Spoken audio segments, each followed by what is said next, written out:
kita akan berpindah pula kepada al-fawaid al-ilmiyah wal-lataif wal-fawaid at-tarbawiyah. Tengok faedah yang pertama.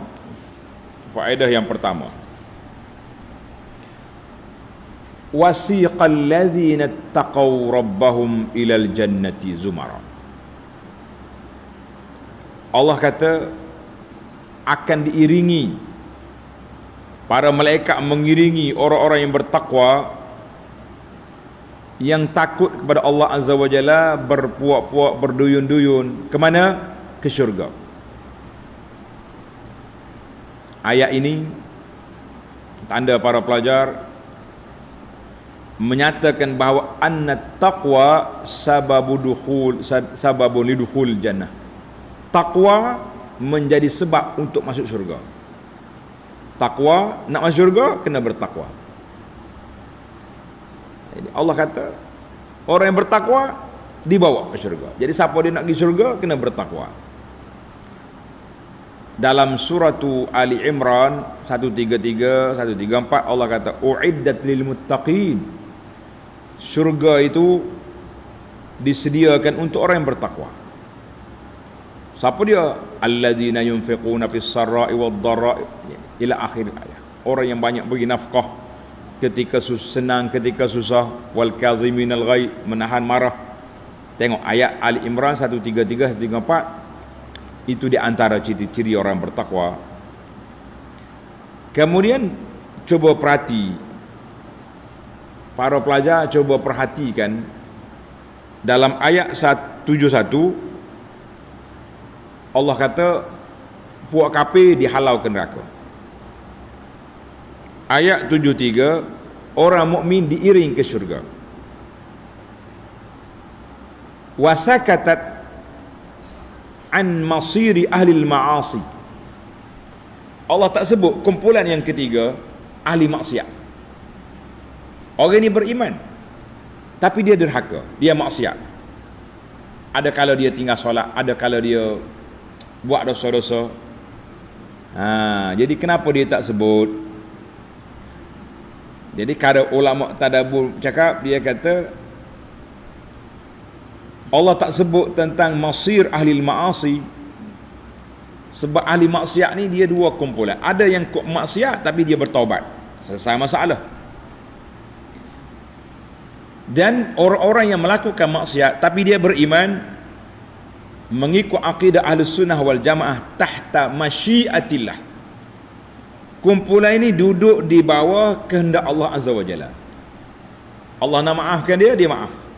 Mungkin orang ini bertaubat, dimaafkan. Ataupun dia tak taubat, Allah Ta'ala celup dia dalam neraka sekejap, keluar balik. Itu dia panggil.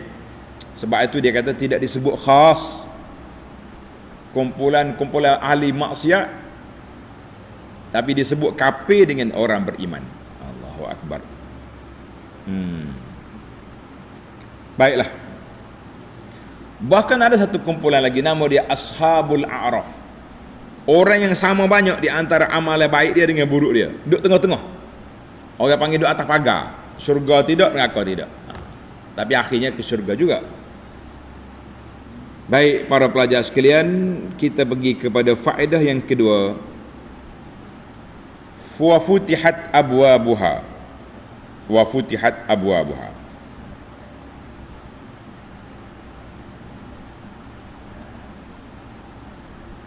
Tengok ayat ini dalam surah ayat 71 ketika menceritakan tentang neraka, futihat.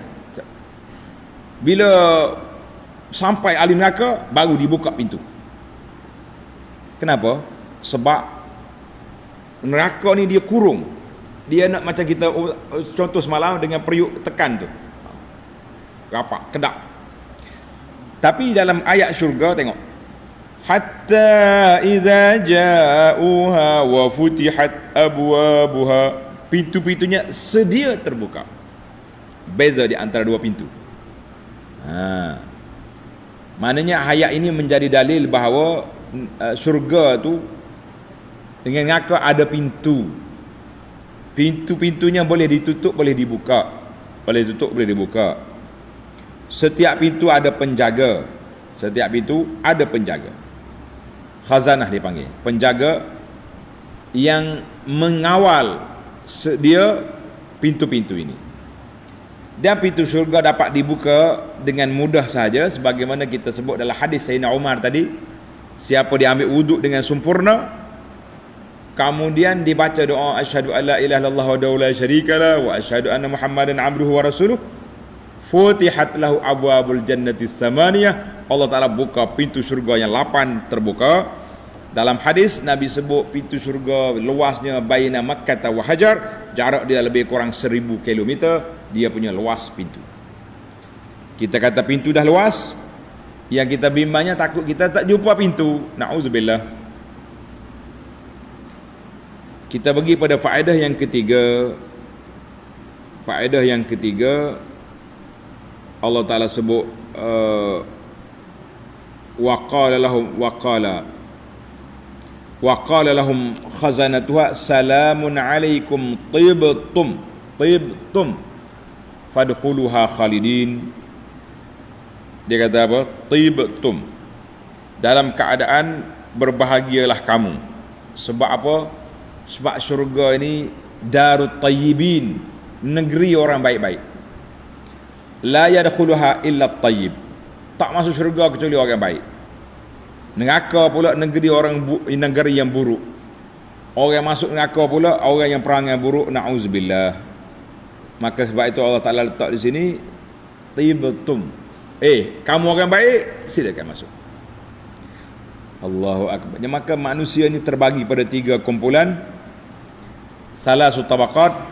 Ada orang yang baik, langsung tak tercela dia punya akhlak perangai. Ada orang yang buruk akhlak, langsung tak ada kebaikan, iaitu orang kafir. Walaupun dia baik dari sudut charitinya, tapi kekufuran dia terhadap Allah. Ada orang yang bercampur-campur. Campur-campur. Maka di sini Allah Ta'ala tak akan masuk syurga kecuali setelah dibersihkan. Dalam kontorah tadi, selesai daripada lepas pada neraka sirat, dia berhenti di kontorah untuk dibersihkan dulu. Bukan kata boleh masuk syurga dengan sakit hati, dengan serabut. Alah, tak akan masuk syurga kecuali orang yang telah dibersihkan oleh Allah Azza wa Jalla. Tempat yang baik tidak akan dimasuki kecuali oleh orang yang baik. Allahumma ja'alna minat tayyibin. Ya Allah, jadikan kami orang-orang yang baik. Amin, kata. Yang keempat, Allah kata apa? Wa awrasana al-arda natabawwa'u minal jannati fa ni'ma ajrul 'amilin. Sebaik-baik upah kepada orang yang bekerja. Tengok ni pelajar. Kenapa dia guna perkataan ajru? Sedangkan kita ni menjadi kewajipan kepada kita solat. Menjadi kewajipan kepada kita puasa, sedekah. Tapi bila kita solat, Allah kata aku beri balasan, beri gaji, upah pada kamu.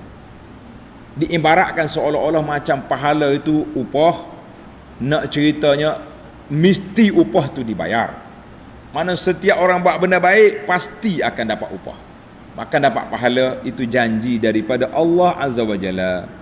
Padahalnya kita tanggungjawab kita solat ni. Kalau Tuhan tak bagi upah pun memang kita kena buat. Tapi Allah Ta'ala dengan sifat murah dia bagi upah. Setiap solat diganda.